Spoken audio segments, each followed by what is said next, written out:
Independence Day in 2026 will mark America's 250th year birthday. Many people speculate, there's a theory going around that a nation usually declines or collapses at 250 years. Now, I don't find much validity in that statement, but what I can share that is when one nation falls, another one will rise. As I've done my research and I've looked at the current state of the world, I have come to find out that America is on a steep decline, that it is on a downward spiral because of 6 things that I've come to identify. The first thing is the increase of inequality. The second thing is the collapse of the economy. The third thing is the increase of hatred. The number 4 thing is the decline in currency. Number 5, I've come to find out it is the increased spending on the military budget. And number 6 is government inadequacy. It is these 6 things that I believe will cause America to fall if we do not fix it. But what that is, it should be encouragement to us as black people, that those that are a part of the African diaspora should be encouraged that when something falls, that we can rise from the ashes and we can form a nation stronger than anything and anyone has ever seen in the world. Why? Because we are powerful, more powerful together than we are divided. All right, Shalom. I want to start off by giving all praise, honor, and glory due to Yahweh, Bahashem, Yahweh Shai, Bahashem, Rakak Wadash. I'd like to give double honors unto the apostles and the elders of Great Millstone, who are let this truth from. And I'd like to say peace and salutations unto the hopefully elect. And today, I'm just going to simply title this lesson, Babylon is Falling. Because I came across this clip earlier where, you had this Jake, who pretty much sees, the steady downfall of America taking place, and he listed off 6 things, that, were pretty much, or that is pretty much happening here in America that is getting closer to the downfall of this place, So I'm just going to bring out a few scriptures, Lord, and this lesson is edifying, straight to the point. And I'm going to start with the book of Jeremiah, chapter 51, and verse 7. And it says, Babylon has been a golden cup in the Lord's hand that made all the earth drunken. The nations have drunken of her wine, therefore the nations are mad. And right, these different nations have taken on, the philosophies, doctrines, lifestyle of America, and what they're mad, because you clearly see what happens when these different nations of people come here, especially, if a man has a family and he brings his family to America, what happened? If he has a daughter, she becomes Americanized and becomes a whore. Or if he has a son, again, becomes Americanized and becomes a sodomite. That's what America will do, and has done, to these different nations. And they're upset about that, right? But this is the main point right here. Verse 8, it says, Babylon is suddenly fallen and destroyed. Howl for her, take balm for her pain. If so be, she may be healed. And again, Babylon is suddenly fallen.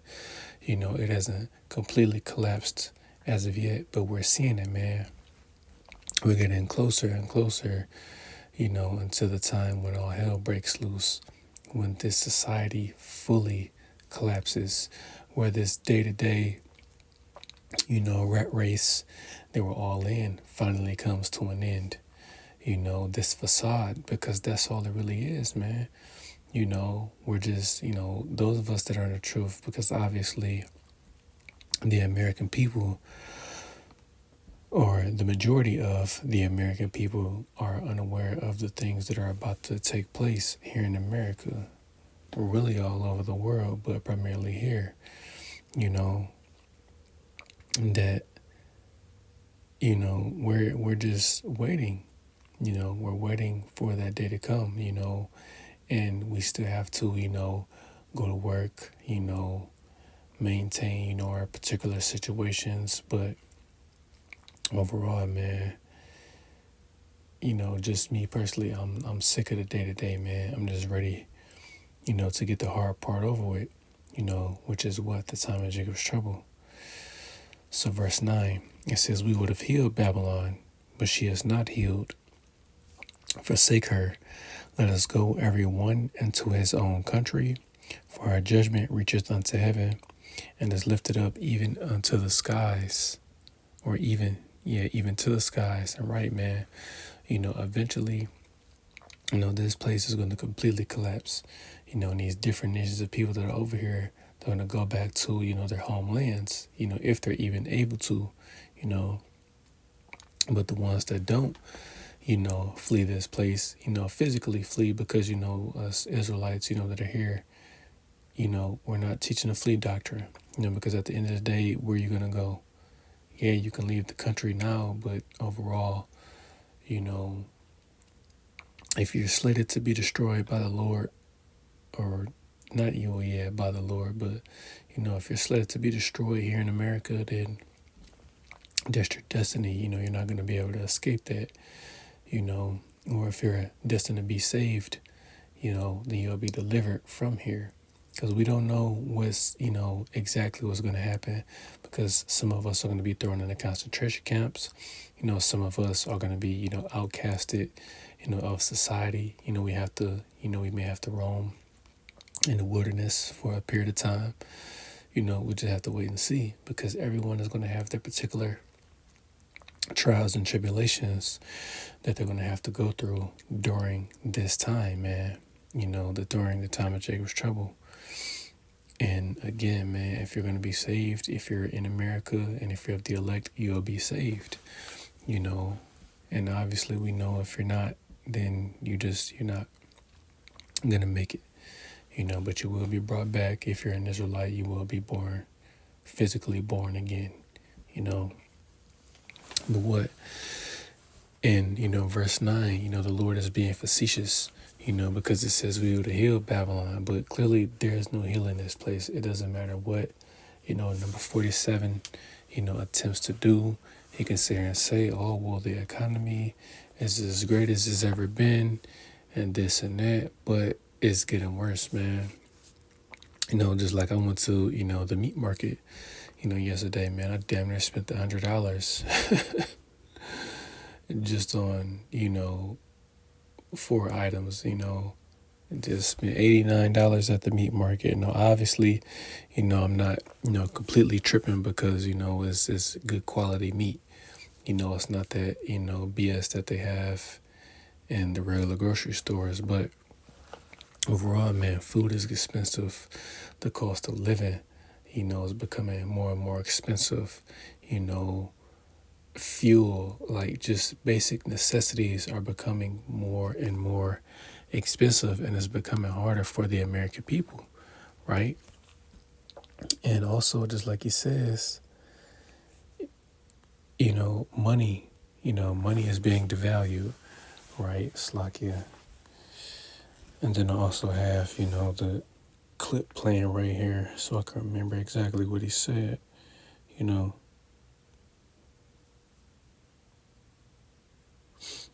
Slakia. So before I grab that, he said inequality, right? Because there's always going to be inequality, because at the end of the day, the middle class is pretty much done away with, so there's only the rich and the poor.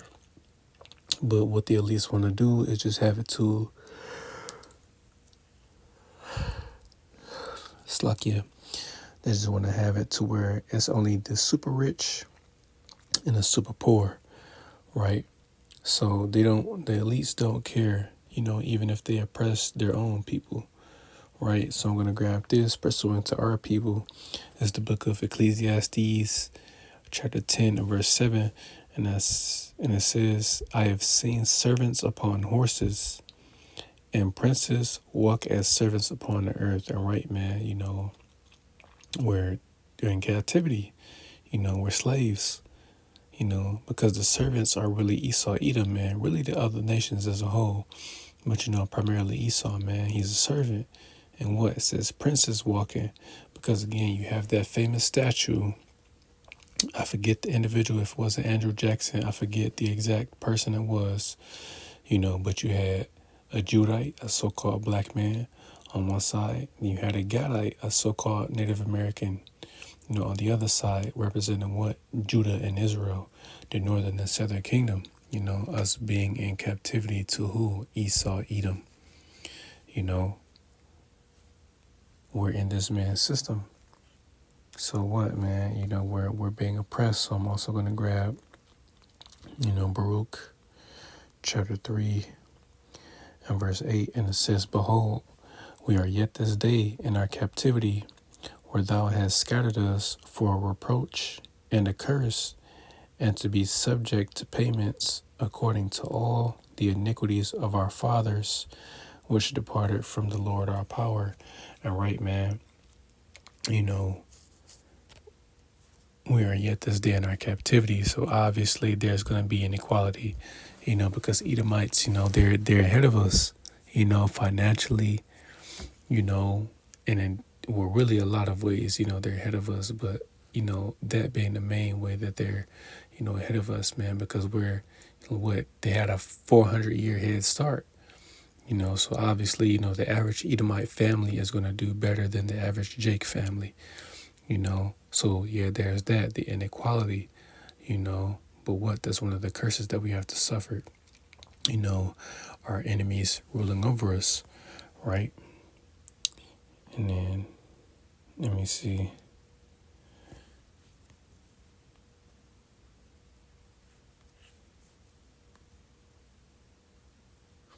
And then, yeah, he also said, coming back to it, says the collapse of the economy, because what are, they're doing? They're purposely collapsing the economy again by doing what?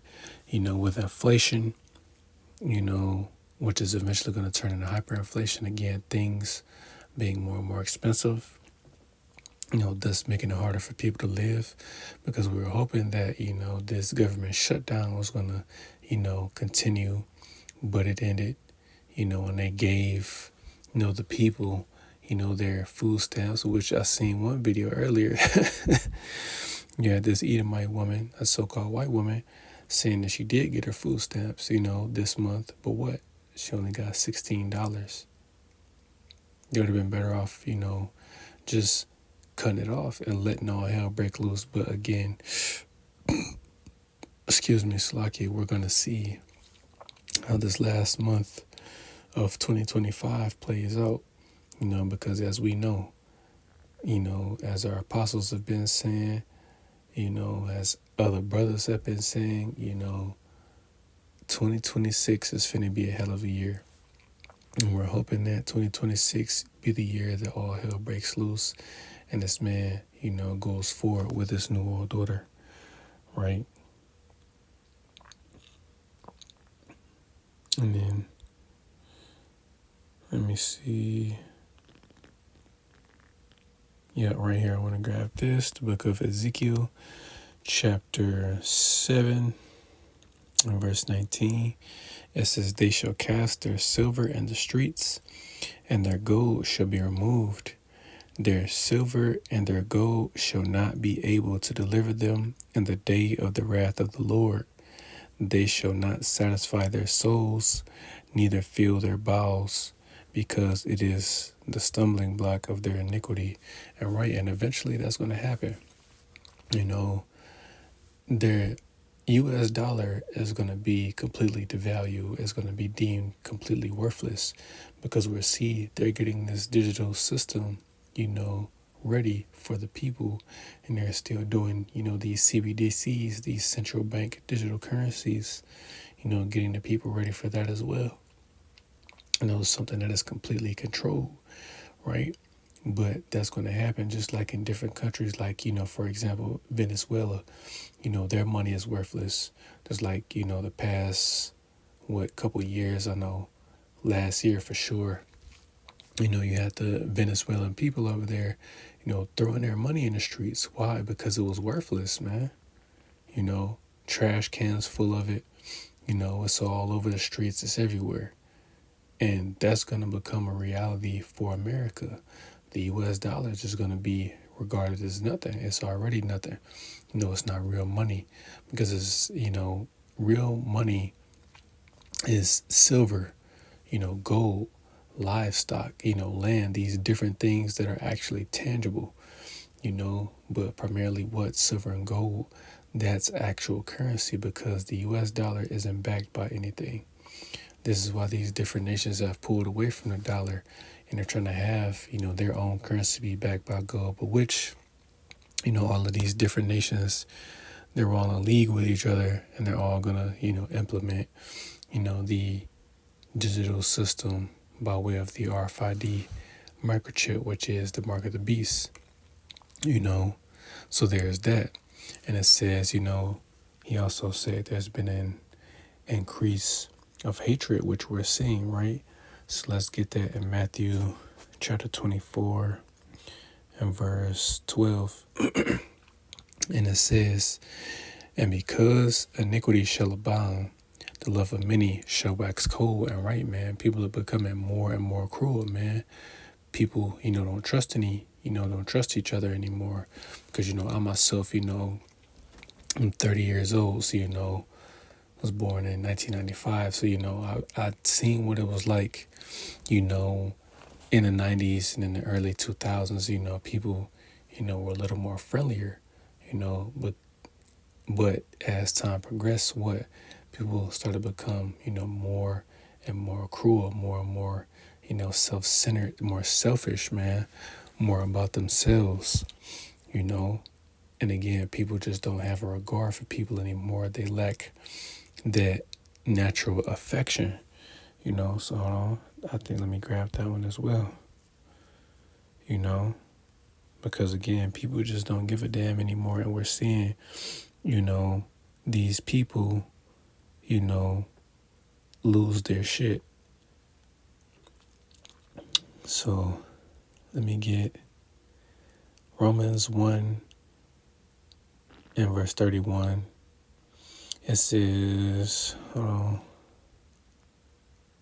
let me start up.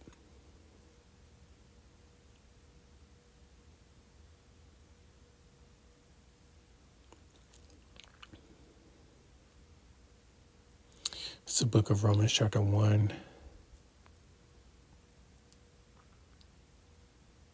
and verse 29. The main point I want to get is in verse 31, without natural affection, but I'll just read this. It's Romans chapter 1 and verse 21.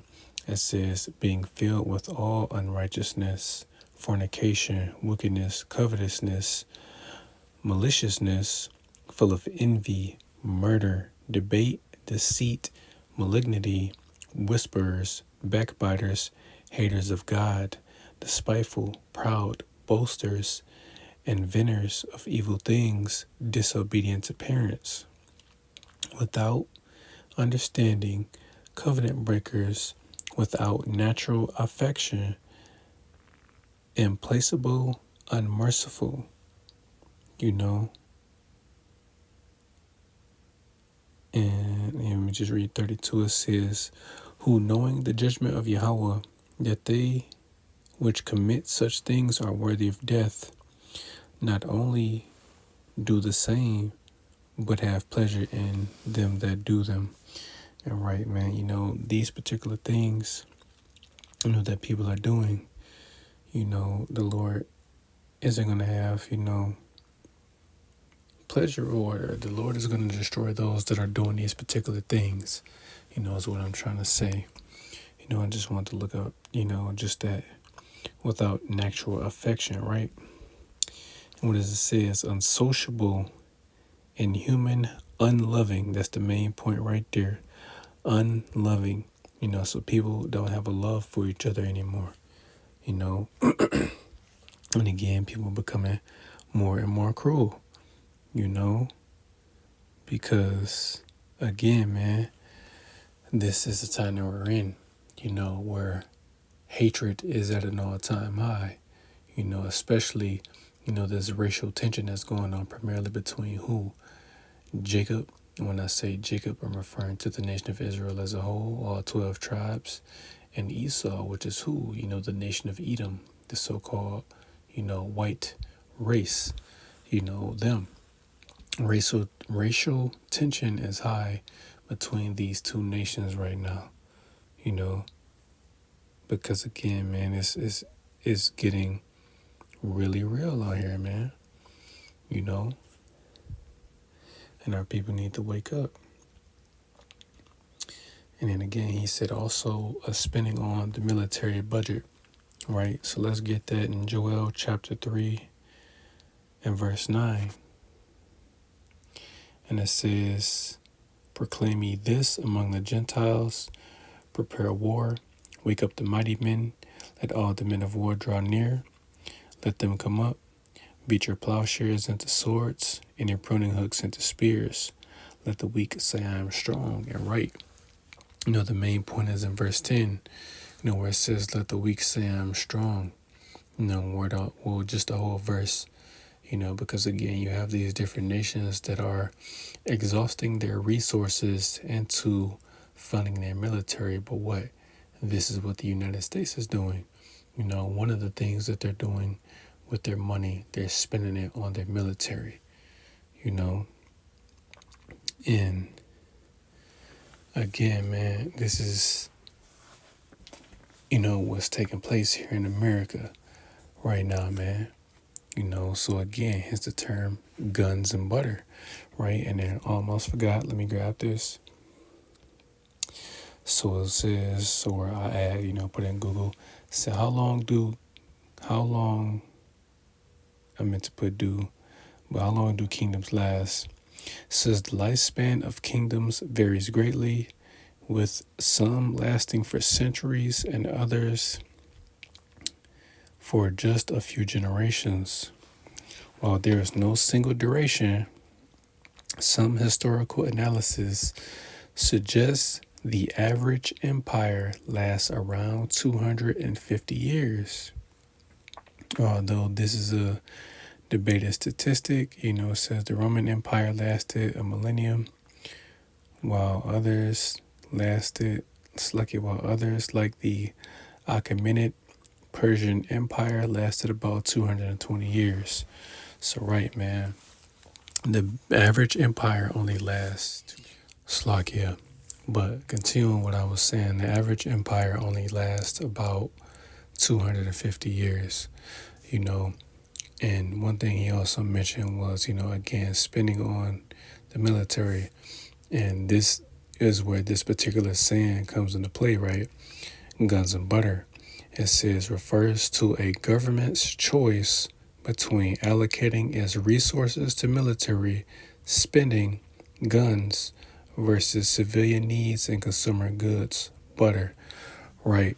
And again, they're putting their money towards the military, So there's that.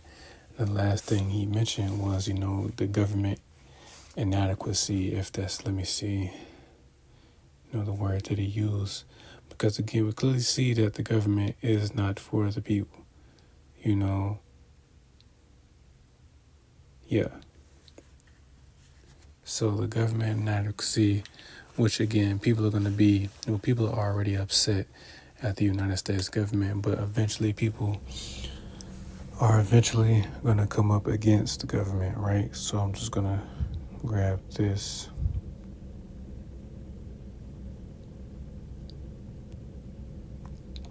In the book of 2nd Esdras, chapter 16, in verse 70, it says, for there shall be in every city, and for there shall be in every place, and in the next cities, a great insurrection upon those that fear the Lord. So right, the word insurrection, which is going into, a government, or, or rebel against the government, which the people are going to do. They're going to rebel against the government. And to back that up, I'm going to get the book of 2nd Esdras chapter 15 and verse 16. It says, "For there shall be sedition among men, and invading one another, for they shall not regard their kings nor princes, and the course of their actions shall stand in their power." And right, man, once all hell breaks loose, people are going to rebel against the government, and they're not going to regard what, the mayor, the governor, the senator, or even, the president himself has to say. People are going to take actions into their own hands. And we're clearly we're witnessing the downfall of America, aka Babylon the Great, and it's only going to get worse. And if the average man can see this, how much more, you Israelites that are saying we're going to be here for another 1,000 years, or we're going to be here for another, 20, 30 years, America's declining. Next year is going to mark 250 years from 1776 to 2026 that this place has been in power. We'll see what's going to happen, but we do know that it's going to be a hell of a year. Things are going to heat up more and more, So, Lord willing, this lesson was edifying. I want to give all praise, honor, and glory due to Yahweh, Bahasham, Yahweh Shai, Bahasham, Rakakwadash. I'd like to give double honors unto the apostles and the elders of Great Millstone, who I learned this truth from. And I'd like to say peace and salutations unto the hopefully elect. Till next time I say, Shalom.